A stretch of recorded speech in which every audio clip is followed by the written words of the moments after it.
அப்படின்னு. ரொம்ப நாள் அடிமைத்தனத்தில் இருந்தவங்களுக்கு என்னன்னா விடுதலை அப்படின்னு ஒரு பெரிய ஆசை. அதுல என்ன பண்றாங்கன்னா நிறைய வாலிபர்கள் என்ன பண்றாங்கன்னா சூரியன் உதிக்கிறத பார்த்தா அவங்களுக்கு விடுதலை. அப்ப இந்த வாலிப பசங்க என்ன பண்றாங்க அப்படின்னா மலை மேல வேகமா ஏறி மலை மேல போய் நிக்கிறாங்க. அப்ப சூரியன் காலைல உதிச்ச உடனே அந்த மலை மேல ஏறி பலமுள்ளவன் என்ன தெரியுங்களா, அவங்க எல்லாம் சூரியன் உதிக்கும் போதே காலைல பாத்துறாங்க, பார்த்து கத்துறாங்க, ஓ நமக்கு லிபர்ட்டி கிடைச்சிருச்சு அப்படின்னு. அதை விட கொஞ்சம் பேலன்ஸ் கொண்டு என்ன பண்ணாங்கன்னா அப்பதான் மலை மேல ஏறிட்டு இருக்காங்க. அப்ப சூரியன் என்ன பண்ணா கீழே எந்திரிச்சு அப்படியே அந்த மலையை ஒரு மத்தியான டைம் இருக்கும் மலை மேல வருதுங்களா, ரொம்ப சூரியனை பாக்குறாங்க. அப்ப அவங்க கத்துறாங்க, ஓ நான் சூரியனை பார்த்துட்டேன். ஏமே இன்னும் முடியாதவங்க மலை கீழே நிக்கிறாங்க. அவங்க சூரியன் இந்த பக்கம் வர காத்துட்டு இருக்காங்க. ஓ சூரியனை பார்த்தோம்னா ஓ நாங்க சூரியனை பார்த்துட்டோம். ஏமே சூரியன் உதிச்சது உண்மைதான். ஆனா அதை பெற்றுக்கொள்ளக்கூடிய அந்த ரெவலேஷனை பெற்றுக்கொள்வதற்கு அவர்களுக்கான ஒரு நேரத்தை தேர்வு வைத்திருக்கிறார். அதனால எப்பவுமே செய்தியில அவங்களுக்கு தெரியாது, அவங்க விசுவாசிக்கிறது இல்ல, அவங்களுக்கு புரியல அப்படின்னு யாரையுமே நம்ம என்ன பண்ணக்கூடாதுங்க. நம்ம தேவனை பத்தி எப்பவுமே நம்ம ரொம்ப ஜாக்கிரதை நாடி சொல்லுவேன் நான். அவர் எப்போ எங்க டர்ன் ஆவாருன்னு யாருக்குமே தெரியாது.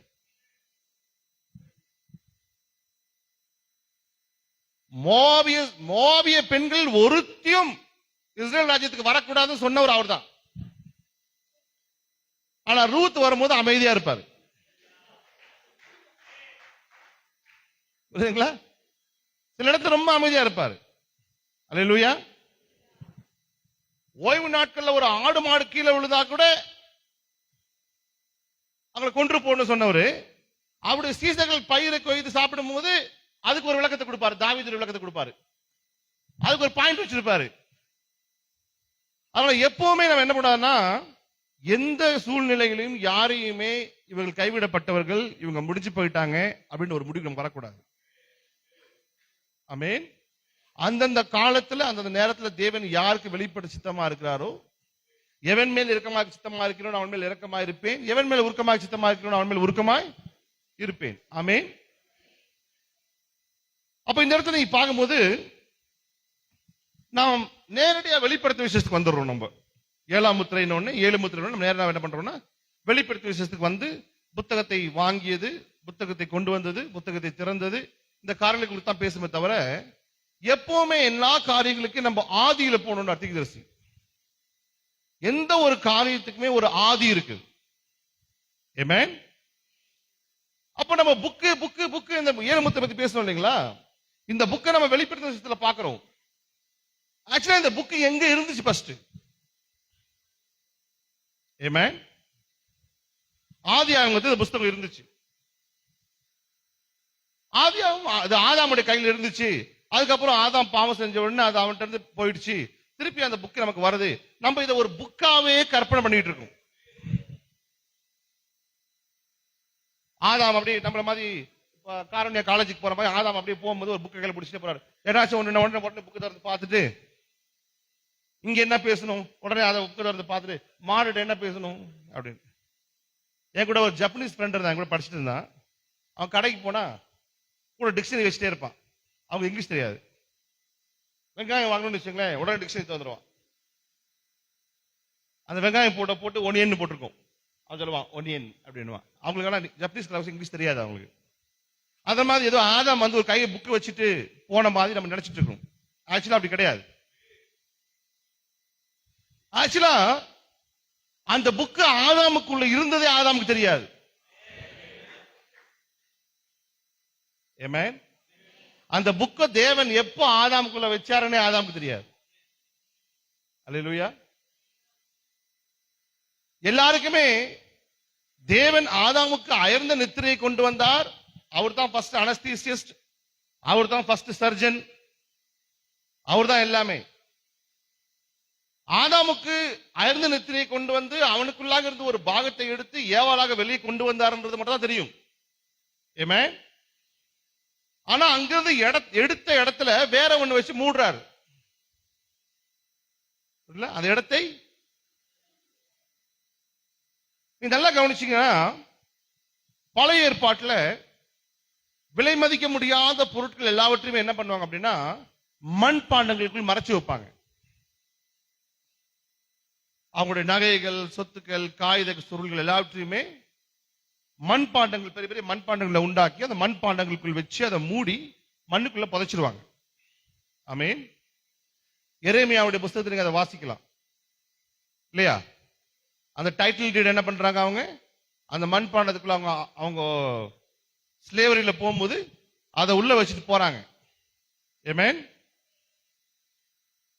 ஆதியாகமத்துக்கு வேதாகமத்தை திருப்புங்க.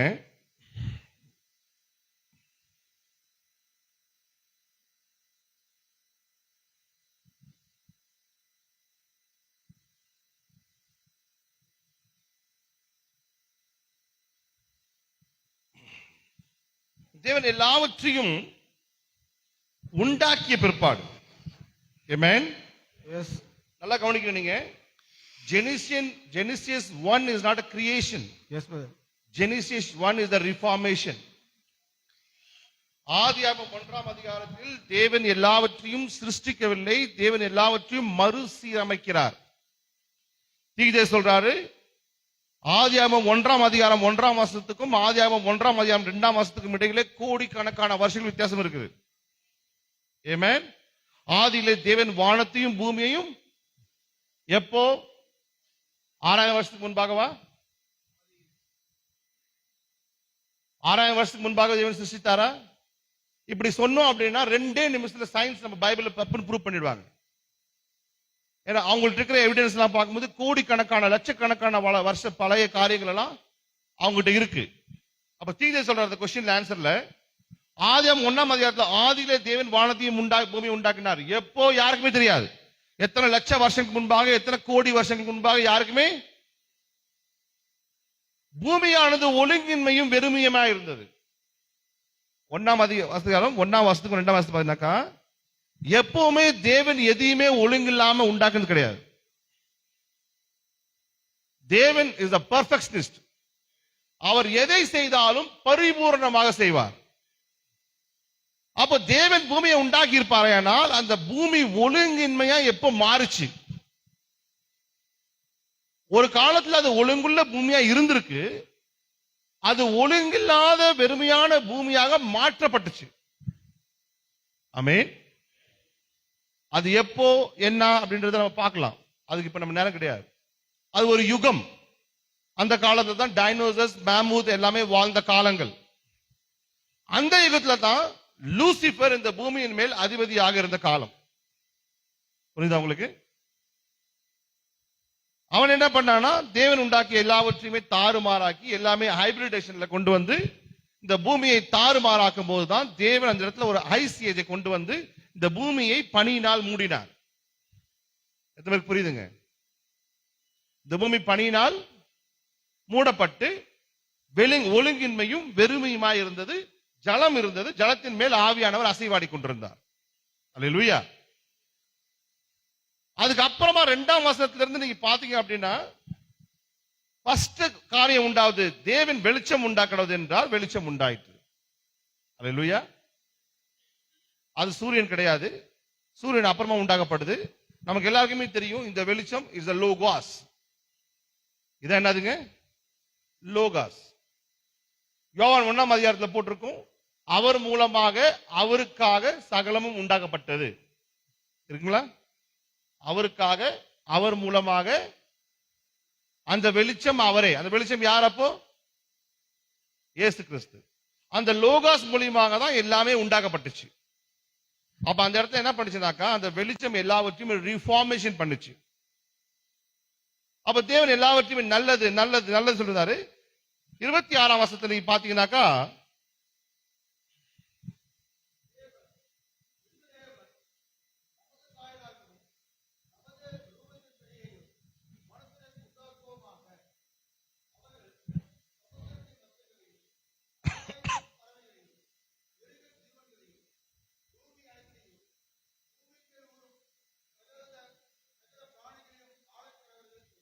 ஆமென். அவர்களை ஆணும் பெண்ணுமாக உண்டாக்கினார், அவர்களை தேவ சாயலாகவே உண்டாக்கினார். 28ஆம் வசனத்துல போட்டிருக்குது, பின்பு தேவன் அவர்களை நோக்கி, நீங்கள் பலுகி பெருகி பூமியை நிரப்பி அதை கீழ்ப்படுத்தி சமுத்திரத்தின் மச்சங்களையும் ஆகாயத்து பறவைகளையும் பூமியின் மேல் நடமாட சகல ஜீவ ஜந்துக்களையும் ஆண்டு கொள்ளுங்கள் என்று சொல்லி தேவன் அவர்களை ஆசீர்வதித்தார். யார் ஆசீர்வதித்தாருங்க? யார் ஆசீர்வதிச்சாரு? அந்த இடத்துல ஆதாமும் இல்லை, ஏவாளும் இல்லை. ஆமென். அந்த ஃபர்ஸ்ட் சாப்டர்ல இருக்கிற மனுஷனுக்கு பேரு ஆதாமும் கிடையாது, அங்க இருக்கிற ஸ்திரீக்கு ஏவாள்னு பேரும். அவங்களை தேவனுடைய சாயலாக உண்டாக்கி தேவ சாயல் அவங்க இருக்கும் போதே அவங்களை பலுகி பெருகும்படியாக ஆசீர்வதித்தார். அவன் நல்லா கவனிக்கணும். நீங்க நான் சொல்றேன்ல, ஒரு பாட்டை இன்னைக்கு பார்க்கலாம், மீதி பாகத்தை நம்ம நாளைக்கு பார்க்கலாம். 2ஆம் அதிகாரத்துல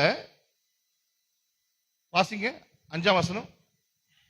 நிலத்தினுடைய சகலத செடிகளும் பூமியின் மேல் இன்னும் உண்டாகவில்லை, நிலத்தினுடைய சகலத பூண்டுக்களும் இன்னும் முளைக்கவில்லை, ஏனெனில் தேவனாய் கர்த்தர் பூமியின் மேல் இன்னமும் மழையை பெய்ய பண்ணவில்லை, நிலத்தை பண்படுத்த மனுஷனும் இருந்ததில்லை.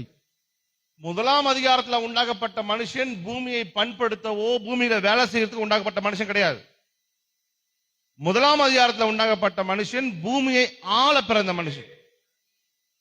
ஆமென். ஆனால் 2ஆம் அதிகாரத்தில் ஒரு மனுஷனை கொண்டு வராரு. அந்த மனுஷன் பூமியை ஆளும்படியாக அல்ல, பூமியை பராமரிக்கும்படியாக, பூமியை பண்படுத்தும்படியாக, அதை காத்து கொள்ளும்படியாக ஒரு மனுஷன் கொண்டு வராரு. ஆமென். அடுத்த வசனம் வாசிங்க.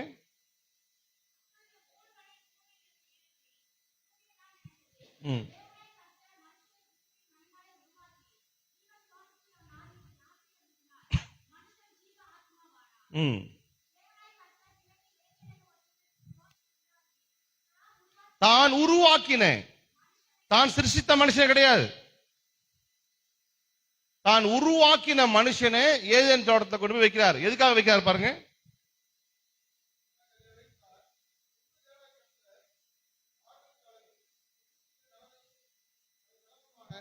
சகல விருட்சங்களையும் தோட்டத்தின் நடுவிலே ஜீவ விருட்சத்தையும். போதும். 15ஆம் வசனம். 17ங்க. 15. தேவனாய் கர்த்தர் மனுஷனை ஏதேன் தோட்டத்தில் அழைத்துக் கொண்டு வந்து அதை பண்படுத்தவும் காக்கவும் வைத்தார். இந்த இடத்துல பைபிள் அந்த இடத்தை ஆண்டு கொள்ளவும் ஆட்சி செய்யவும் தேவன் வைத்தார்னு போடவே இல்லை. 1ஆம் சாப்டர்ல உண்டாக்கப்பட்ட மனுஷனுக்கு பூமியின் மேல் முழு அதிகாரம் கொடுக்கப்பட்டிருந்துச்சு. ஆனால் 2ஆம் சாப்டர்ல வந்த மனுஷனுக்கு அந்த தோட்டத்தில் மாத்திரம்தான் அதிகாரம் கொடுக்கப்பட்டிருந்துச்சு. அதுவும் அதிகாரம் கிடையாது, அதை பண்படுத்தவும் அதை காக்கவும். ஆமென். அந்த மனுஷனை தேவன் நீங்கள் பழுகி பெருகி பூமியை நிரப்பி ஆட்சி செய்யுங்கன்னு சொல்லிட்டு அந்த மனுஷனை ஆஸ்வதிக்கவே இல்லை. ஆஸ்வதிச்சாருங்களா?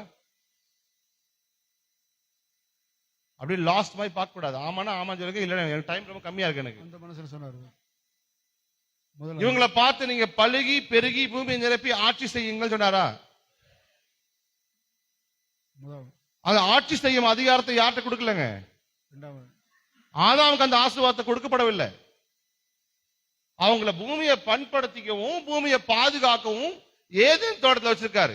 ஆனா 1ஆம் மனுஷனுக்கு என்ன அதிகாரத்தை கொடுத்தாரு? அவர்களை நோக்கி பழுகி பெருகி பூமியை நிரப்பி. 28ஆம் வசனத்துல பாத்தீங்கன்னா கீழ்படுத்தி பூமி அவங்களுடைய blessing பாத்தீங்கன்னா ஆல் ஓவர் தி எர்த். ஆம். அவங்களுக்கு என்ன ஆசீர்வாதம்?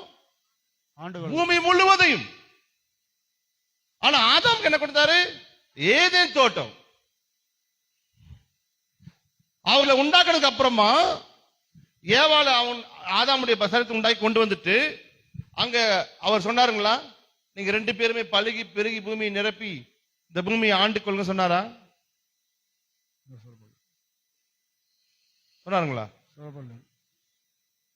ஏன் ஆதாமையும் ஏவாளையும் தேவன் அப்படி ஆசீர்வதிக்கல? இன்னும் பாவம் வரவே இல்லை இல்லையா? இப்ப அவங்க எப்படிதான் பழகி பெருகி இருந்தாங்கன்னா கூட பரிசுத்தமா தான் பழகி பெருகி இருப்பாங்க. ஆனா ஏன் தேவன் இந்த மாம்ச சரீரத்தில் இருக்கிற ஆதாமையும் ஏவாளையும் பார்த்து ஏன் நீங்க பழுகி பெருகி பூமியை நிரப்புங்கள் சொல்ல? நம்ம காலையில இருந்து வாசிச்சிருந்தோம், ஆதாம் கையில இந்த புக் இருந்துச்சு, ஆதாம் கையில இந்த புக் இருந்துச்சு, ஆதாம் கையில இந்த புக் இருந்துச்சு. ஆதாம் கையில எங்க இருந்துச்சு? ஆக்சுவலா அந்த புக் எங்க இருந்துச்சு? ஆமென். இந்த ஆசீர்வாதங்கள் எல்லாமே 1ஆம் அதிகாரத்தில் இருக்கிற மனுஷனுக்கு தான். ஆமென். 2ஆம் அதிகாரத்துல ஒரு மனுஷனை பூமியில உண்டாக்கி அவன் நாசில சுவாசத்தை ஊதி இந்த ஏன் தொடர்ந்து நீ பாத்துக்கப்பா, இந்த அவனுக்கு ஏற்ற துணை, இந்த கனியை மாத்திரம் நீங்க புசிக்காதீங்க அப்படின்னு அவனை படுக்க வச்சு அவனை ஆழ்ந்த நித்திரையில கொண்டு போய் அவனுடைய விழாவை எடுத்து அங்கிருந்து என்ன பண்ணாருங்க, ஒரு ஸ்திரீயை எடுத்து அந்த இடத்தை மூடினார்னு போட்டிருக்கும். ஆமென். ஆனா இந்த மண்பாண்டத்துக்குள்ளாக தேவன் எப்போ 1ஆம் அதிகாரத்துல உண்டாகப்பட்ட அந்த மனுஷனை மறைச்சு வச்சாரோ யாருக்கு தெரியாது. ஆமென். 1ஆம் அதிகாரத்திலே உண்டாக்கிய தேவ சாயலாக உண்டாகப்பட்ட அந்த விலை உயர்ந்த பொருளை இந்த மண் பாண்டத்துக்குள்ளாக மறைச்சு வைக்கிறார். ஆமென். இந்த மண் பாண்டத்துக்குள்ளாக, ஏன்னா எல்லாம் விலை மதிக்க முடியாத பொருள் எங்க மறைச்சு வைப்பாங்க, மண் பாண்டத்துக்குள்ளாக. தேவன் விழாவிலிருந்து ஏவாளை எடுத்தார்ன்றதுதான் பிசாசு தெரியும், ஆனா உள்ள என்ன வச்சாரு தெரியாது. புரிஞ்சா உங்களுக்கு? கல்வாரி சிலுவையிலையும் விழாவில் அடிச்சிட்டு அங்கிருந்து ரத்தமும் குருதியும் வந்து மணவாட்டி வெளியே வந்தால் தான் தெரியும், ஆனா அங்கேயும் தேவன் எதை மறைச்சு வச்சாருன்னு தெரியாது. ஆமென். இன்னைக்கு காலைல வெளிப்படுத்தி 5ஆம் அதிகாரத்தை வாசிச்சார் பிரதரு. அங்க ஒரு bloody lamb, என்ன சொல்லுவாங்க பிரதர், அடிக்கப்பட்டவன் அந்த ஆடு அப்படியே என்ன, ரத்தம் தோய்ந்த ஆடு, ரத்தத்தினால். அப்ப நான் உங்களை கேட்கிறேன், இது பரலோகத்தில் நடக்கிற ஒரு சீனு. பரலோகத்துல is a theophany body. theophany பாடியில எப்படி பிளட் வந்துச்சு?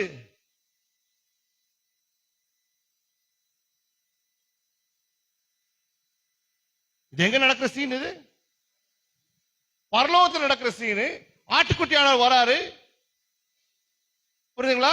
அங்க ரத்தமும் மாംசம் இல்லாத ஒரு இடம், அந்த இடத்துல எப்படி ரத்தம் வந்துச்சு?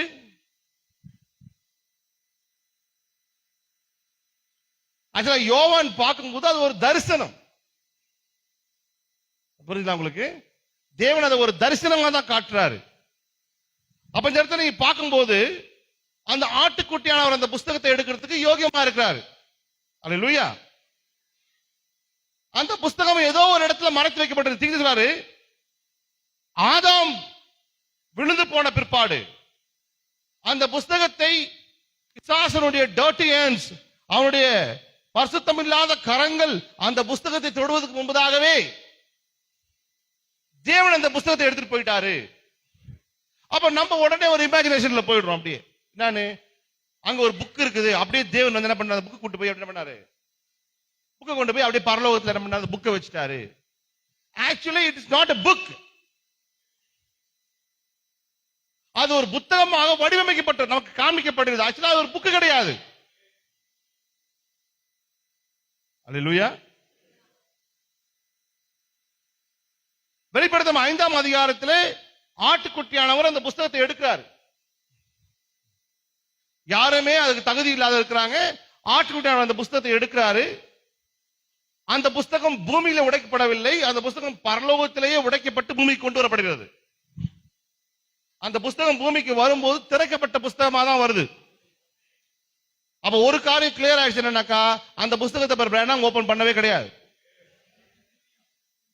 ஏன்னா அந்த புஸ்தகம் மேல இருந்து வரும்போதே அந்த புஸ்தகம் திறக்கப்பட்ட புஸ்தகமாக தான் கொண்டு வரப்படுது.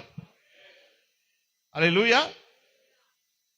அந்த புஸ்தகம் கீழே வரும்போது ஒரு திறக்கப்பட்ட புஸ்தகமா கீழே வருது. நல்லா கவனிங்க, இந்த புஸ்தகம் ஒரு புத்திர சுவிகாரம் பெற்ற குமாரனில் இருந்த புஸ்தகம். இந்த புஸ்தகம் எங்க இருந்துச்சு? It was in the adapted Sun. புத்திர சுவிகாரத்தை பெற்ற ஒரு குமாரனுக்குள் இருந்த புஸ்தகம். திரும்பவும் அந்த புஸ்தகம் ஒரு மனுஷனுடைய கையில் வர வேண்டுமானால் அந்த மனுஷன் புத்திர சுவிகாரத்தை பெற்றிருக்க வேண்டும். புரியுதா உங்களுக்கு? எப்படி இந்த புஸ்தகத்தை திறப்பதற்கு ஒரு தகுதி இருக்கிறதோ அதே போல இந்த புஸ்தகத்தை வாங்குவதற்கும் ஒரு தகுதி இருக்குது. எத்தனை புரியுதுங்க? இந்த புஸ்தகத்தை ஏன் தேவன் காலம் காலமா மறைச்சு வச்சிருந்து இந்த காலத்தை கொண்டு வந்தார் அப்படின்னா, அவர் அந்த புஸ்தகத்தை கொண்டு வந்திருந்தாங்கன்னா கூட அந்த புஸ்தகத்தை பவுல்னால வாங்கியிருக்க முடியாது. ஒருவேளை பவுலுடைய காலத்திலேயே அந்த புஸ்தகம் வந்திருந்தா கூட பவுல்னால அந்த புஸ்தகத்தை வாங்கியிருக்க முடியாது. இரேனியஸ், மார்ட்டின், கொலம்போ, லூத்தர், வெஸ்லி யாராலும் அந்த புத்தகத்தை வாங்கியிருக்க முடியாது. ஏன்னா அந்த புத்தகத்தை வாங்குறதுக்கு பூமியில மீண்டும் ஒரு புத்திர சுவிகாரத்தை பெற்ற ஒரு குமாரன் இருக்க வேண்டும். ஆமென். அந்த புத்திர சுவிகாரம் பெற்ற குமாரன், நீங்க பாத்தீங்கன்னா இயேசு கிறிஸ்துக்கு எங்க புத்திர சுவிகாரம் கிடைச்சு அப்படின்னாக்கா, மத்தேயு 17ஆம் அதிகாரத்திலே அவர் ஒரு மேகத்துக்குள்ளாக போனார்.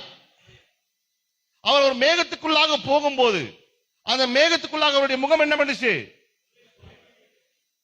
அப்ப அங்க ஒரு சவுண்ட் வருது. என்ன? ஒரு பெரிய பிளாஸ்ட், ஒரு சவுண்ட் வருது. அந்த சத்தத்தை கேட்கிறாங்க, இது என்னுடைய நேசகுமாரன், இவரில் பிரியமா இருக்கிறேன். அவர் ஞானஸ்நானம் எடுக்கும்போது ரெண்டே சவுண்ட் வந்துச்சு, இவரின் நேசகுமாரன், இவரில் பிரியமா இருக்கிறேன். ஆனா இவருக்கு செவி கொடுங்கள்ன்ற வார்த்தை வரல அங்க. அவர் ஞானஸ்நானம் எடுத்து கரை ஏறின உடனே இவரின் நேசகுமாரன், இவரில் பிரியமா இருக்கிறேன், ஆனால் இவருக்கு செவி கொடுங்கள் அந்த வார்த்தை வரல. ஆனா மத்தேயு 17ஆம் அதிகாரத்தில் அவர் மேகத்துக்குள்ளாக பிரவேசித்து அவருடைய முகம் சூரியனை போல பிரகாசித்து அவர் வெளிச்சம் சத்திரம் எழுதுங்க வெண்வஸ்திரமா மாறினதுக்கு அப்புறமா இப்ப சவுண்ட் மேல இருந்து வரல. ஞானஸ்தானம் எடுக்கும்போது சவுண்ட் மேல இருந்து வந்துச்சு. என்ன வந்துச்சு? இவரின் நேசகுமாரன், இவரில் பிரியமா இருக்கிறேன், ஐ ப்ளீஸ்ட் ஹிம். சத்தம் எங்க இருந்து வந்துச்சு? ஆனா மத்தேயு 17ஆம் அதிகாரத்துல சத்தம் மேல இருந்து வரல. இவங்க அந்த மேகத்துக்குள்ளாக போனாங்க. இப்ப சத்தம் மேகத்துக்குள்ளாக இருந்து வந்துச்சு. இவரின் நேசகுமாரன், இவரில் பிரியமா இருக்கிறேன், இவருக்கு செவி கொடுங்கள் என்ற வார்த்தை பேசினாக்கா, இந்த செவி கொடுங்கள், இவர் சொல்றதை நீங்க கேளுங்க, இதுக்கப்புறம் நான் பேச மாட்டேன், இதுக்கப்புறம் எல்லாமே இவர் தான் பேசுவார். எப்பவுமே ஒரு ராஜா தன் குமாரனை புத்திர சுவிகாரத்துக்கு கொண்டு போகும்போது உயர்ந்த ஸ்தானத்துக்கு கொண்டு போய் எல்லாரும் முன்பாக நிறுத்தி அவன் என்ன பண்ணுவாங்க? அவனை அலங்காரப்படுத்தி எல்லாருக்கும் முன்பாக கிரீடத்தை எடுத்து அமல வைப்பு, எனக்கு அப்புறம் இவன் தான், நான் சொல்றதுக்கு அப்புறம், நான் இதுக்கப்புறம் நான் பேச மாட்டேன், இதுக்கப்புறம் யார் பேசுவா? அதே போல இயேசு கிறிஸ்துவை தேவன் உயர்ந்த மலை கொண்டு போய் அந்த இடத்துல என்ன பண்ணாருங்க? அவரை ரூபாந்தரப்படுத்தி, அவரை மறுரூபப்படுத்தி, இதுக்கப்புறம் நான் பேச மாட்டேன். The ministry of Jehovah is finished. பழைய ஏற்பாட்டின் யெகோவா புதிய ஏற்பாட்டின் இயேசு கிறிஸ்துவை எப்ப மாறுறாருங்க? இல்லைங்களா? The Jehovah of the Old Testament is the New Testament Jesus Christ. வாசிக்கிறீங்களா? பழைய ஏற்பாட்டின் யெகோவா புதிய ஏற்பாட்டின் இயேசு கிறிஸ்துவை எப்ப மாறினாரு? ஆமென். இவருக்கு செவி கொடுங்கள். இதுக்கப்புறம் நீங்க இவர் என்ன சொல்றாரோ அதுதான், இதுக்கப்புறம் இவருடைய வார்த்தை தான் ஃபைனல். அல்லேலூயா. அதே போல மோசஸ் தேவன் மலைக்கு மேல கொண்டு போறாரு. நியாய பிரமாணத்தை கொண்டு வர்றதுக்கும் ஒரு மலை மேல போகணும். புரிஞ்சுங்களா? கிருபையின் பிரமாணத்தை கொண்டு வர்றதுக்கும் ஒரு மலை மேல போகணும். பரிபூர்ணமான வார்த்தையை கொண்டு வர்றதுக்கும் ஒரு மலை மேல போகணும். மூன்று பேருமே, மூன்று தீர்க்கதரிசிகளுமே, மூன்று மேஜர் தீர்க்கதரிசிகளுமே வேதத்தில் என்ன பண்ணாங்க? வரும்போது மோசே தன் முகத்தை மூடிக்கொள்ள வேண்டிய சூழ்நிலை. நியாயப்பிரமாண புஸ்தகத்தை வாங்குறதுக்கே மோசே என்ன பண்ணணும்? மோசே அந்த அடாப்ஷனை பெற்றுக்கொள்ளணும். ஆமென். அதே அடாப்ஷனை இயேசு கிறிஸ்து பெற்றுக்கொள்றார். அல்லேலூயா. அப்ப அதே புஸ்தகத்தை திரும்பியும் நம்முடைய காலத்துல கொண்டு வருவாரு. அந்த சாபினோ காணியால் நடந்ததை பாருங்கள், கவனியுங்கள். 7ஆம் வசனத்துல சொல்வாரு, பாருங்கள், நன்றாக கவனியுங்கள், என்ன நடந்தது பாருங்கள். ஆமென். அந்த மேகத்துக்குள்ளாக அந்த தூதர் என்ன பண்ணாங்கன்னா, அவர் அந்த மேகத்துக்குள்ளாக தூக்கிட்டாங்க. They lifted inside the cloud. மேகம் மேல இருந்துட்டு அவர்கிட்ட பேசல. எப்படி மத்தேயு 17ஆம் அதிகாரத்துல இயேசு கிறிஸ்து மேகத்துக்குள்ளாக பிரவேசித்தாரோ, அதே போல நம்முடைய காலத்திலே மனுஷகுமாரனுடைய ஊழியம் நடக்கப்பட்ட அந்த சரீரமானது அந்த மேகத்தினுள்ளாக எடுக்கப்பட்டுச்சு. ஆமென். அந்த மேகத்துக்குள்ளாக எடுக்கப்பட்டு அந்த புத்திர சுவிகாரம், அந்த முதலாவது முட்டின அந்த கதிர், சொல்றீங்களா? அறுவடைக்கு எல்லாமே ரெடியா இருக்குது. ஆனா முதலாவது அசைவாட்டும் காணிக்கை.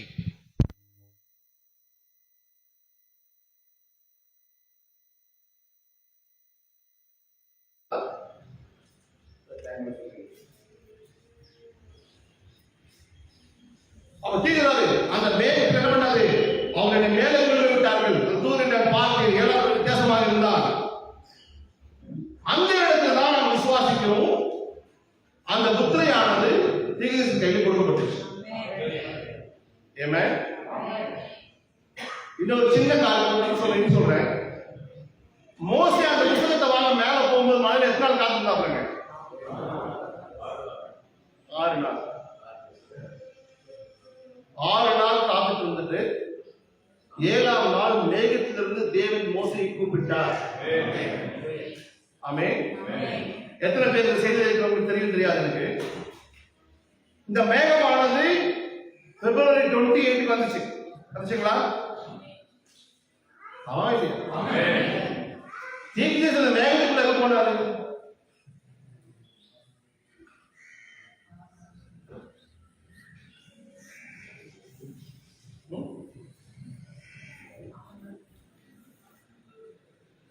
February 28 அந்த மேகம் வரும்போது தீர்க்கதரிசி அந்த மலை மேல இருந்தாரா?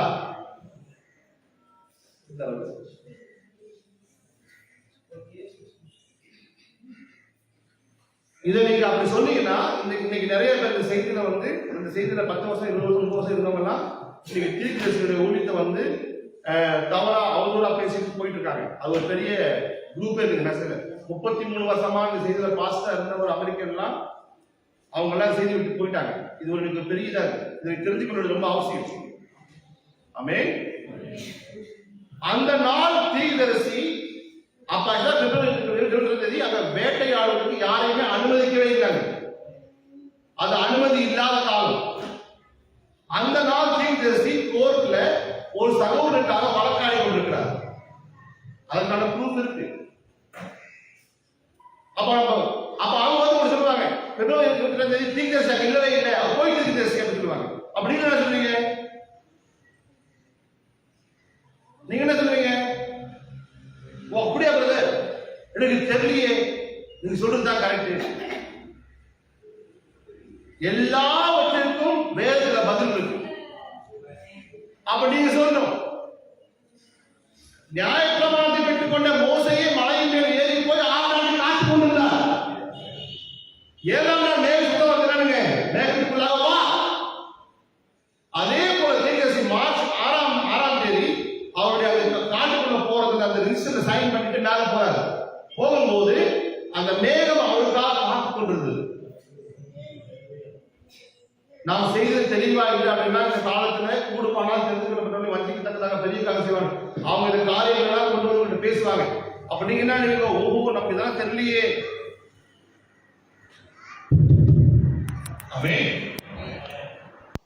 மேகம் வந்ததும் உண்மைதான், மேகத்துக்குள்ளாக தீர்க்கதரிசி போனதும் உண்மைதான், தேவன் அவரை மேகத்தை சந்தித்தது உண்மைதான், முத்திரைகள் திறக்கப்பட்டது உண்மைதான். ஆனா அந்த காலங்களையும் நேரங்களையும் மாத்திரம் என்ன பண்ணணும், கரெக்டா தெரிஞ்சு வச்சுக்கணும். அல்லேலூயா. அப்ப நீ அவங்களுக்கு வேதத்தை எடுத்து காமிக்கணும். பாருங்க, மோசே மலை மேல ஏறி போயிட்டாப்ல. ஆனா என்ன பண்றாப்ல மோசஸ்? மேகமும் வந்துருச்சு, மோசையும் இருக்கிறாப்ல. ஆனா மேகத்துக்குள்ள போறதுக்கு இன்னும் என்ன பண்ணல, அழைப்பு.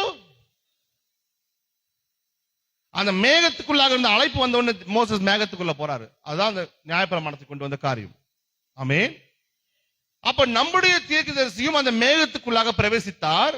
முதலாவதாக அந்த 7 முத்திரை புஸ்தகத்தை அவர் கையில வாங்க வேண்டுமானால் இந்த பூமியிலே மீண்டுமாக புத்திர சுவிகாரத்தை பெற்ற ஒரு மனுஷன் இருக்க வேண்டும். அவன் கையில தான் அந்த புஸ்தகம் கொடுக்கப்படும். எத்தனை பேர் விசுவாசிக்கிறீங்க? அந்த புஸ்தகம் தீர்க்கதரிசி அழகா சொல்லுவாரு, இந்த புஸ்தகம் தேவனுக்குரிய புஸ்தகம் அல்ல, இது தேவன் எடுத்து தேவன் வச்சுக்கொள்ள வேண்டிய புஸ்தகம் கிடையாது. அவருக்கும் அந்த புஸ்தகத்துக்கு சம்பந்தமே கிடையாது. இது மனுஷன் சம்பந்தப்பட்ட விஷயம். இது ஒரு மனுஷனுக்கு சொந்தமான புஸ்தகம். இது டெம்பரவரியாக பரலோகத்தில் வைக்கப்பட்டிருந்துச்சு தவிர இது பரலோகத்தில் வைக்கப்பட வேண்டிய காரியம் கிடையாது. இது மனுஷனுக்கு சொந்தமான புஸ்தகம். அது தேவன் பத்திரமாக வைத்திருந்து மீண்டுமாக அதே போல ஒரு குமாரன் பூமிக்கு வந்த பிற்பாடு அந்த குமாரன் கையிலே அந்த புஸ்தகத்தை பத்திரமாக ஒப்படைக்கிறார். அல்லேலூயா. ஏனென்றால் அதற்கு அப்புறமாக இன்னும் அநேக குமாரர்கள் வரப்போகிறார்கள். இந்த புஸ்தகம் எத்தனை பேர் கையில வச்சிருக்கலாம், எத்தனை பேர் பிரிண்ட் எடுத்துக்கலாம், எத்தனை பேர் வாசிக்கலாம்? This book is only for the adopted sons and daughters. ஏன்னா இந்த புஸ்தகமானது என்னதுங்க? இது உரிமை பத்திரம், குடும்ப புஸ்தகம். இது ஒரு குடும்ப சம்பந்தப்பட்டப்பான சொத்து சம்பந்தப்பட்டமான ஒரு காரியம். இதை மற்றவங்க எல்லாமே நகல் எடுத்து வச்சுக்கலாம், அவங்க சொல்லிக்கலாம் என்கிட்ட இருக்குன்னு சொல்லிட்டு. ஆனா இந்த புஸ்தகம் முழுமையாகவே ஒரு குடும்பத்துக்கு சம்பந்தப்பட்ட ஒரு புஸ்தகம். அந்த குடும்பம் இயேசு கிறிஸ்துவினுடைய குடும்பம். அழகா சொல்லுவாரு, நீங்கள் பிரண்ணாமாக மாற வேண்டுமானால் பிரண்ணாம் குடும்பத்திலே பிறக்க வேண்டும். அல்லேலூயா. நீங்கள் அந்த புஸ்தகத்துக்கு சொந்தக்காரரா இருக்க வேண்டுமானால் நீங்கள் அந்த குடும்பத்தில் போய் சேரக்கூடாது. அந்த குடும்பத்தை என்ன பண்ணும்? அதனாலதான் இப்ப உங்களுக்கு மறுபடியும் பிறப்பை பத்தி உங்களுக்கு புரிஞ்சிருக்கும். உங்களுக்கு பைபிள் எப்படி ஒன்றோட ஒன்று கூட என்ன பண்ணுதுங்க? நீங்கள் உங்கள் தாய் சித்தத்தின்படியாக தாய் சித்தத்தின்படி பிறந்தவர்கள் கிடையாது. யாரால் பிறந்தவர்கள்? நீங்கள் தேவனால்.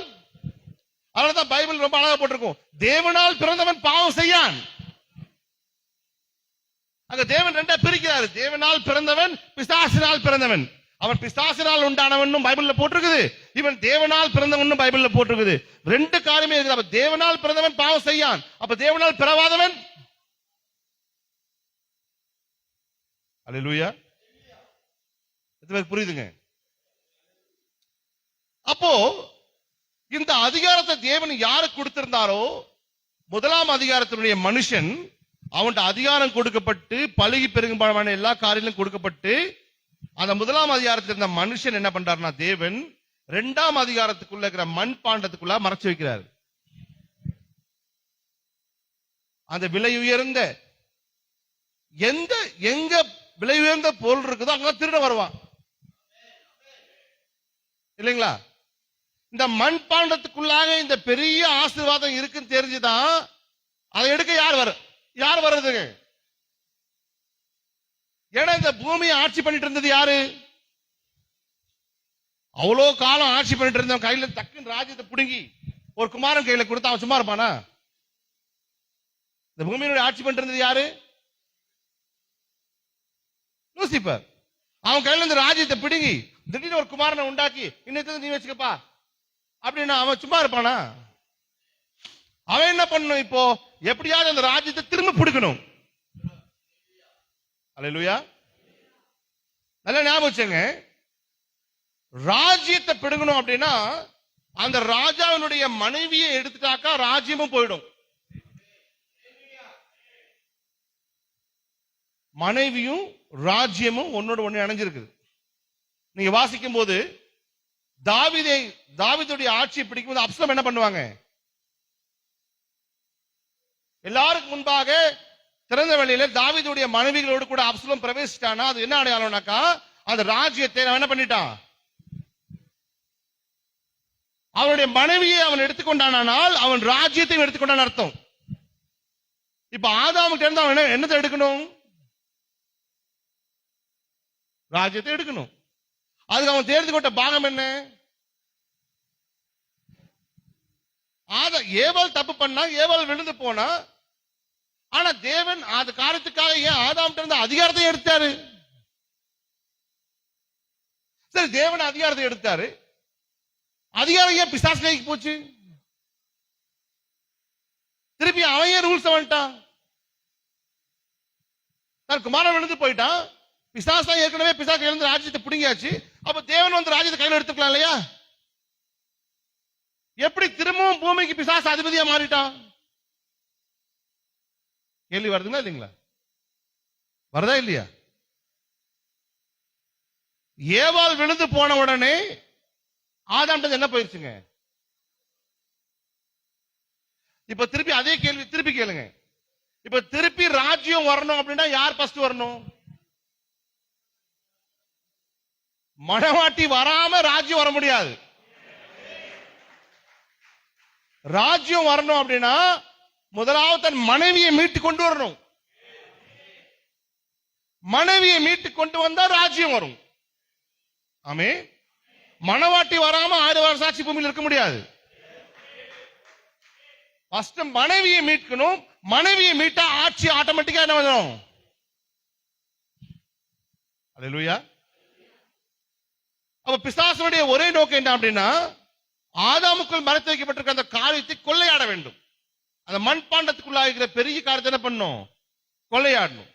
ஆனா நல்லா கவனிச்சீங்கன்னா ஆதாம் விழுந்து போய்விட்டான் என்ற செய்தி கேட்ட உடனே தேவன் உடனடியாக மைக்கேலையோ காபிரியேலையோ அனுப்பாதபடிக்கு தேவனே இறங்கி வந்தார். தேவனே இறங்கி வர்ற அளவுக்கு அவ்வளவு என்ன இம்பார்ட்டன்ஸ் இருந்துச்சு.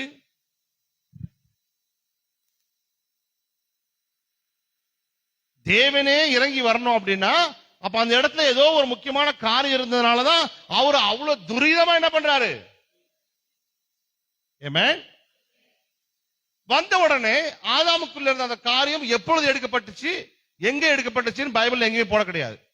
ஆனா அங்கிருந்து எடுக்கப்பட்ட காரியம் என்ன பண்ணா நேர பரலோகத்துக்கு கொண்டு போகப்பட்டுருச்சு. பரலோகத்தை எங்க வைக்கப்பட்டுச்சுனாக்கா, எந்த ஆலயத்தினுடைய மாதிரியை பார்த்து மோசே ஒரு ஆலயத்தை உண்டாக்கினாரோ, மோசே ஆலயத்தை உண்டாக்கும் போது மோசே மலை மேல கொண்டு போய் உண்மையான ஒரு ஆலயத்தை தேவன் காட்டுறாரு இல்லையா. அந்த ஆலயத்தின் மாதிரியின்படி நீ ஆலயத்தை உண்டாக்குவாயாக.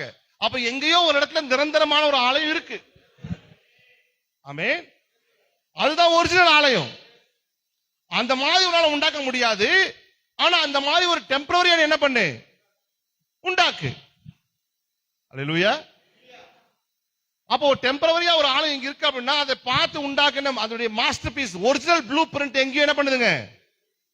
அதனால இயேசு கிறிஸ்து சொல்றாரு மரியாதைட்ட, நான் உன் தகப்பனுக்கும் என் ஆண்டவருக்கும் என்ன பண்ண வேண்டும்.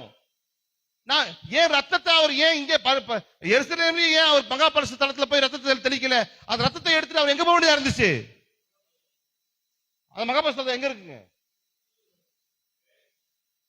நம்ம எதையெல்லாம் நிழலாட்டமா பாக்குறோமோ அதுக்கெல்லாம் ஒரு நிஜம் இருக்குது. இந்த பூமியில எல்லாவற்றையும் நிழலாட்டமா நீங்க பாக்குறீங்க இல்லைங்களா, இந்த நிழலுக்கு எல்லாமே ஒரு நிஜம் உண்மையாவே இருக்குது. அல்லேலூயா.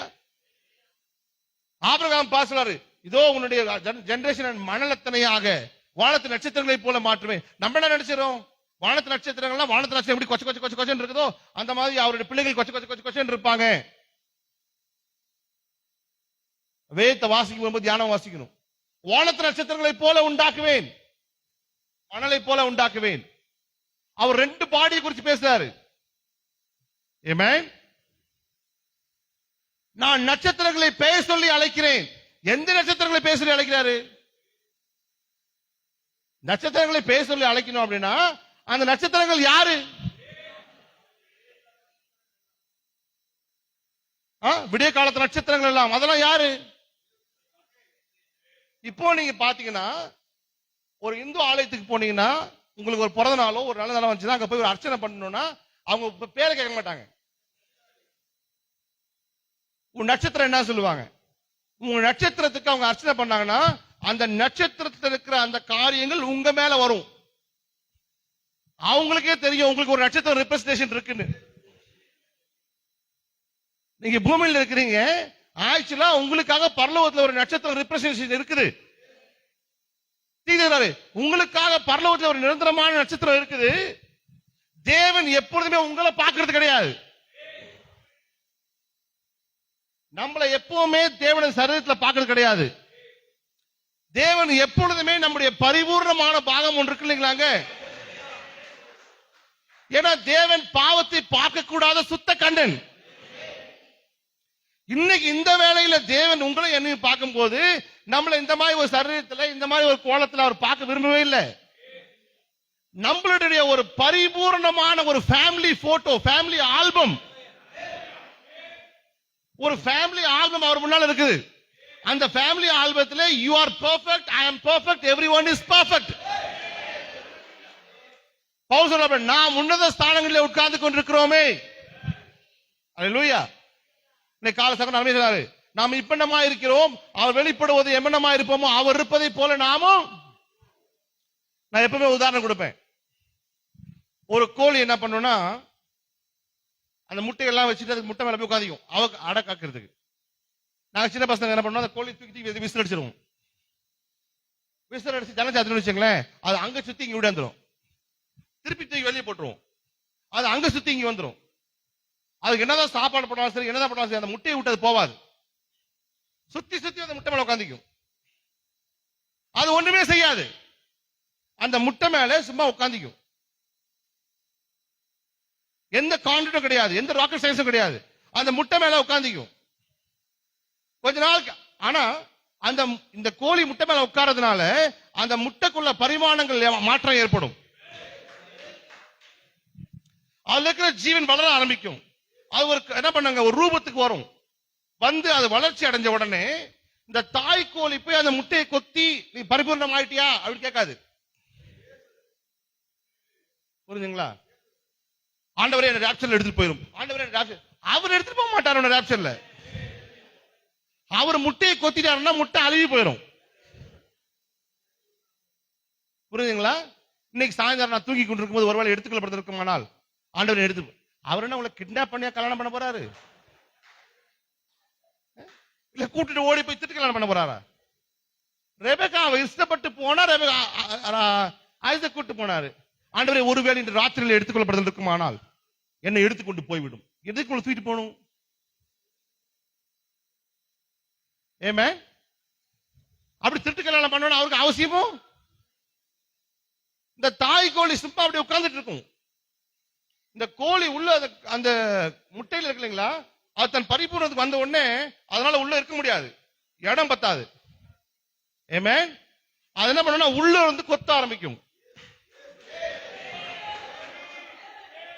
கொத்துறோம் முட்டை உடஞ்சு வெளியே வந்துடும். வந்த உடனே அந்த கோழி என்ன சின்ன கோழி, நீ என்ன மாதிரியே இருக்கிறியே அப்படின்னும். யார பார்த்து? தாய் கோழி சொல்லும், நான் உன்ன மாதிரி இல்ல,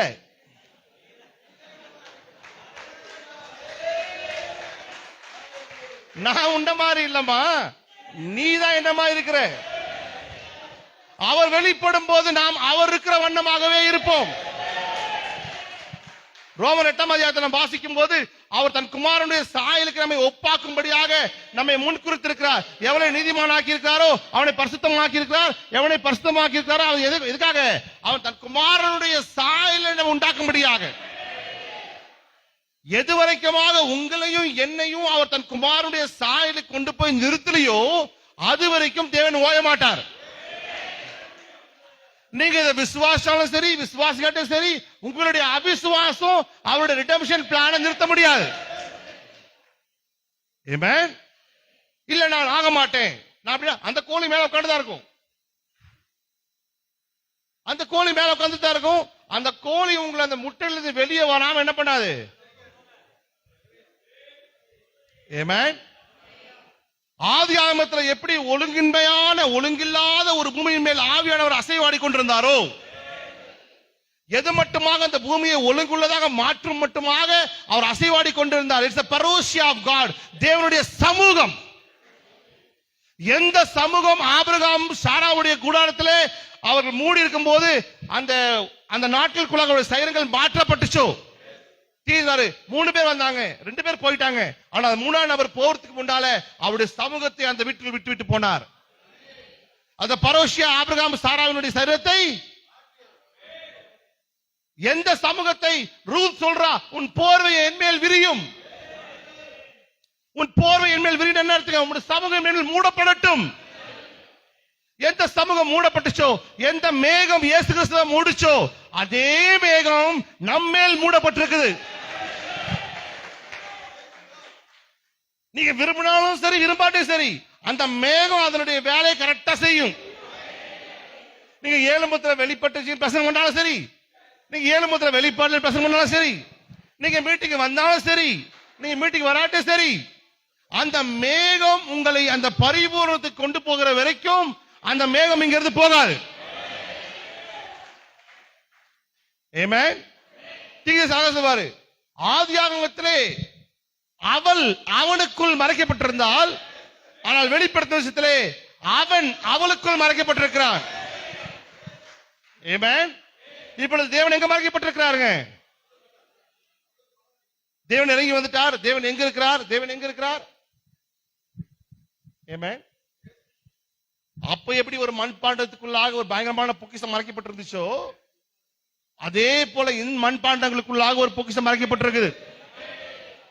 ஆமென். நிறைய காரியங்கள்.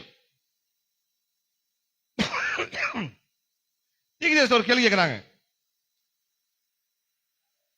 இந்த பறக்கும் தட்டுகள்லாம் வருது சகோதரன் பிரணாமே, அதை குறித்து உங்களுடைய காரியம் என்ன?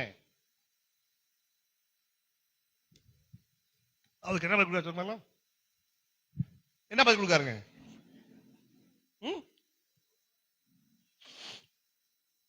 They are the investigating angels.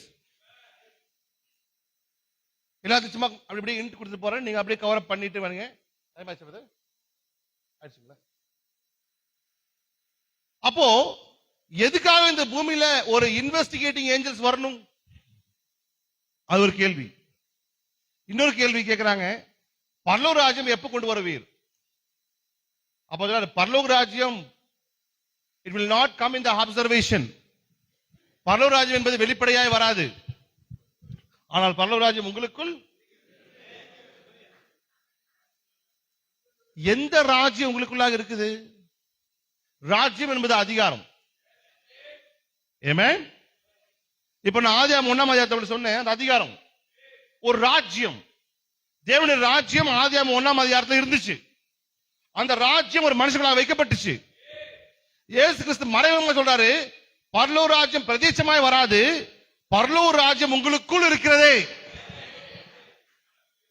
அப்ப ராஜ்யம் வரணும் அப்படின்னா ராஜ்யம் யாருக்குள்ள இருக்குதோ அவங்க ஃபர்ஸ்ட் வரணும்.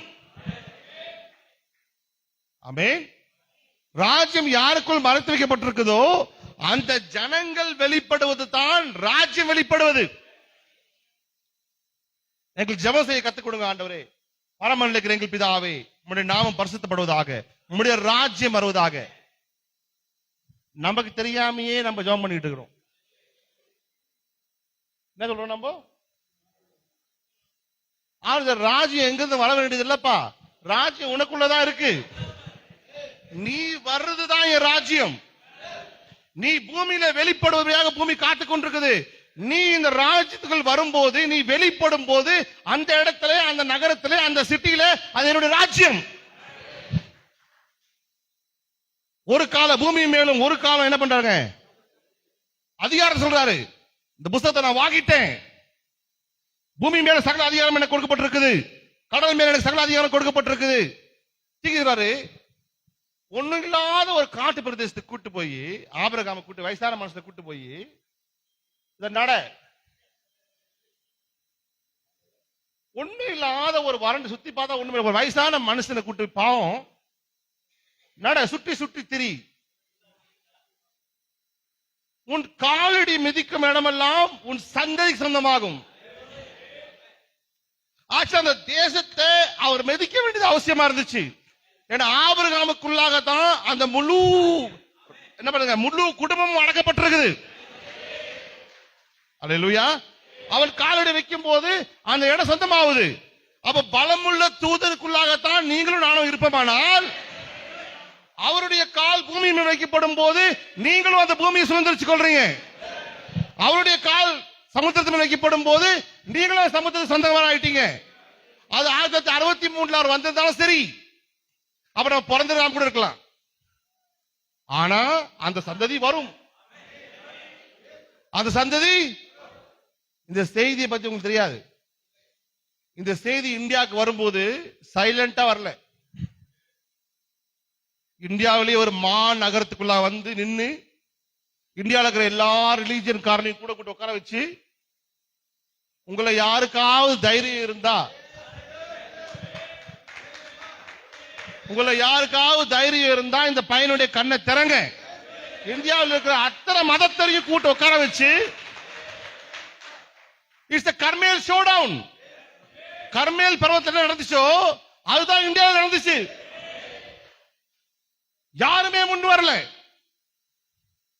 அத்தனை பேர் முன்னால, அத்தனை 30 முக்கோடி தேவதைகளுக்கு கூடிய இந்த தேசத்துல இந்த செய்தி உள்ள வரும்போது அதிகாரத்தோடும் வல்லமையோடும் சேலஞ்சோட வந்துச்சு. ஆமென். இந்த செய்தியுடைய என்ட்ரி எப்படி இருக்கு நம்ம தேசத்துல? என்ட்ரியே எப்படி இருக்குமானால்,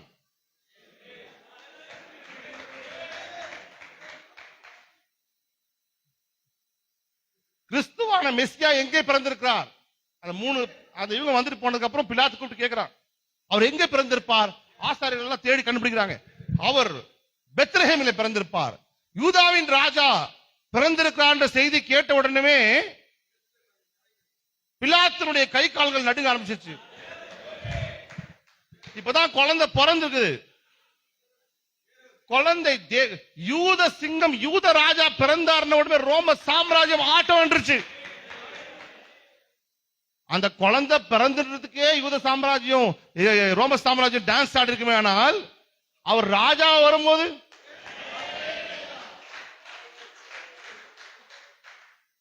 அவர்கள் எருசலேம் நகரத்தார் கலங்கினார்கள், பிலாத்து கலங்கினான்னு போட்டிருக்கும். அப்போ ஒரு சிறு குழந்தையாக முதலாம் வருகிறார் பிறந்திருக்கும் போதே ராஜ்யங்கள் அசைக்கப்படுமே. ஆனால் அவர் பலமுள்ள தூதராக இந்த பூமியின் மேல் வரும்போது என்ன நடக்கும்? இந்த செய்தி இந்தியாவுக்கு வரும்போது doctor Rajendra Prasad, prime minister Nehru எல்லாருமே ஆச்சரியப்படுறாங்க. அவங்க பிரைம் மினிஸ்டர் பிரணாம கூப்பிடுறாங்க, நீங்க கூட விருந்துக்கு வாங்க அப்படின்னு. இந்த தேசத்தையே அசைத்த ஒரு செய்தி. ஆமென். சொல்றாரு கடைசியா தீர்க்கதரிசி ஒரு வார்த்தை சொல்லிட்டு போவார். அதை மட்டும் சொல்லி முடிக்க நாளைக்கு காலைல பார்க்கலாம். India is the keynote, India is the symphony. தேவனுடைய நம்ம மீட்பின் புஸ்தகத்தை பத்தி பேசிட்டு இருக்கிறோம். இந்த முழு மீட்பின் புஸ்தகத்துல இந்தியா இல்லைன்னா அந்த புஸ்தகம் இல்லை. எத்தனை பேர் தெரியுங்க? India is the harmony, India is the symphony, India is the keynote. India இல்லாம ரிடெம்ஷன் பிளான் கம்ப்ளீட் ஆகவே முடியாது. ஏன்னா கீனோட் மியூசிக் வாசிக்க தெரியும், கீனோட் இல்லாம மியூசிக் பண்ண முடியாது. அப்ப தேவன் ரிடெம்ஷன் பிளானை கொண்டு வரணும் அப்படின்னா அது ஏழாம் முத்திரை திறந்திருந்தாலும் ஏழாம் முத்திரையை முழுமையா கம்ப்ளீட் பண்ணோம் அப்படின்னா அது எங்க இருந்து நிறைவேறும்? நீங்களும் நானும் இல்லாம என்னவாதுங்க? நம்ம என்னமோ நினைச்சது, காரியங்களை கூப்பிட்டாங்க, சோறை போட்டாங்க, 2 நாளுக்கு அப்புறம் போயிடுவோம். அதுக்கப்புறம் திருப்பி பழைய குறி நம்ம ஒருத்தர் ஆட்டோ ஓட்ட போயிருவாரு, ஒருத்தர் வேலைக்கு போயிருவாரு. உண்மையாக you are not realizing that who you are. நீங்க யார் என்பதை உணராம இருக்கிறீங்க. எந்த அன்னைக்கு நீங்க யார் என்பதை உணர்கிறீர்களோ, amen, you are the transformers. ராஜ்யம் உங்களுக்குள்ள இருந்து தான் வரணும் பிரதர். ராஜ்யம் வேற எங்க இருந்து வராது. amen. நாளைக்கு காலைல காரியத்தை எக்ஸ்பிளைன் பண்றேன். நீங்க வெளிப்படும் போது ராஜ்யம் வரும். அதுக்கப்புறம் நீங்க பரலோகத்துக்கு எங்கள் பிதாவே உம்முடைய ராஜ்யம் வருவதாக அப்படி சொல்ல மாட்டீங்க. amen. ஏன்னா இயேசு கிறிஸ்து ராஜ்யத்தை பிரசங்கம் பண்ணும்போது எல்லாத்தையுமே உதாரணமான பிரசங்கம் பண்ணாரு. விதைக்கிறவன் ஒரு விதைக்கு புறப்பட்டான் இல்லைங்களா? எல்லாமே உதாரணமா சொல்லி பண்ணாரு. அதே போல தீர்க்கதரிசி என்ன பண்ணாருன்னா, 7ஆம் முத்திரையை பிரசங்கம் பண்ணும்போது 7ஆம் முத்திரை நல்லா வாசிங்க. 7ஆம் முத்திரை தீர்க்கதரிசி எல்லா காரியங்களும், எல்லா தரிசனங்களையும், எல்லா விஷயம் கொண்டு வருவாரு. எப்படி பரலோக ராஜ்யத்தை இயேசு கிறிஸ்து பிரசங்கிக்கும் போது எல்லாவற்றையுமே உதாரணங்கள் மூலம் பிரசங்கிச்சாரோ, அதே போல தீர்க்கதரிசியும் அந்த காரியத்தை எல்லாவற்றையுமே தரிசனத்திலையும் கனாக்களையும் கொண்டு வந்து மனவாட்டிக்கு ஒரு உதாரணம் வச்சு போவாரு. எவனுக்கு கொடுக்கப்பட்டிருக்கிறதோ, எவனுக்கு நான் வெளிப்படுத்த சித்தமா இருக்கிறேனோ, புறம்பே இருக்கிறவர்களுக்கோ இவை எல்லாம் திருஷ்டாந்தமாக சொல்லப்படுகிறது. ஆனால் உங்களுக்கோ, வெளிப்படாதவங்களுக்கு வெளிப்படல, திறக்காதவங்களுக்கு திறக்கல, நம்ம ஒன்றும் செய்ய முடியாது. அவங்களுக்கு திருஷ்டாந்தமாக சொல்லப்படுது. ஆனால் உங்களுக்கோ இவை எல்லாம் அருளப்பட்டிருக்கிறது. ஆமென். அதுதான் நம்ம எல்லாருமே நமக்கு அருளப்பட்டிருக்கிறது. நம்ம தேவன் நன்றி சொல்லுவோம். ஆண்டவரே, என் கண்கள் காண்கிறதற்காக, ஆமென், உம்முடைய வருகை என் கண்கள் காணும்படியாக, நீ இந்த பூமியில் நிற்பதை என் கண்கள் காணும்படியாக கிருபை செய்ததற்காக நன்றி ஆண்டவரே. ஆமென். இன்னும் அநேக காரியங்களுக்கு நாம் தேவன் சித்தமான காலைல பார்க்கலாம். நம்ம எல்லாரும் எழுந்து ஜெபம் பண்ணுவோம். பிரியமான தேவன், இந்த அருமையான சாயங்கால வேளையில் நமக்கு ஸ்தோத்திரம் அப்பா. அற்புதமான தேவன் ஆண்டவரே, அதிசயங்களை செய்கிறவர் ஆண்டவரே, மறைவான மன்னாவினால் எங்களை போஷிக்கிறவர். இந்த வேளையில் எங்களோடு கூட பேசிமைக்காக நன்றி ராஜா. இந்த காரியங்கள் தியானிக்கும்படியாக, இந்த காரியங்களை கர்த்தாவை எப்படியாக ஒரு அணுகுண்டு உடைந்து கொண்டே போகிறதோ அதே போல இந்த காரியத்தினுடைய காரியங்களை எங்களுக்கு வெளிப்பட்டுக் கொண்டிருக்க கிருபை செய்யுங்க. பேச போகிற மகனை மரத்தினை வெளிப்படுங்க ராஜா. நாமத்தை மகிமைப்படுத்திக் கொள்ளுங்க. இயேசு கிறிஸ்துவின் நாமத்தில் பிதாவே, ஆமென்.